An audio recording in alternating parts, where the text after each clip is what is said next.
سلامونه، وخت مو په خیر. افغانستان کې تر اوسه 6 میلیون کسانو برېښنايي پیژندپاڼې ترلاسه کړې دي. ولسمشر غني په همدې تړاو د معلوماتو او احصایې ادارې کارکوونکي ستایلي او د دغه بهیر په چټکتیا یې ټینګار کړی دی.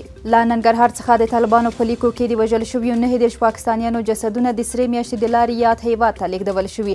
ځایي چارواکي وایي چې دغه پاکستانیان له افغان ځواکونو سره په مخامخ جګړو کې وژل شوي دي. د لوی اختر په ورځ پر لمونځ کوونکو د توغندیز برید تړه له 3 نورو کسانو سره یو ځای ونیول شو. امنیتي مسؤلین وایي دغه کسان د کابل ښار د 5مې ناحیې په اړوند سیمو کې نیول شوي دي. په تېره 24 ساعتونو کې 115 تنه وسلوال طالبان وژل شوي او 4 نور ټاپیان دي. د ملي دفاع وزارت وایي دغه طالبان د یاد هیواد په 14 ولایتونو کې وژل شوي او ټاپیان شوي دي. او تېره میاشت د اوسپنې بټلۍ له لارې د 1,18,950 ټنو څخه زیات سوداګریز توکي لیږدول شوي دي. چارواکي وایي د دې بستې لویه برخه خوراکي توکي او پاتې نورې نفتي او ودانیز توکي رانغاړي.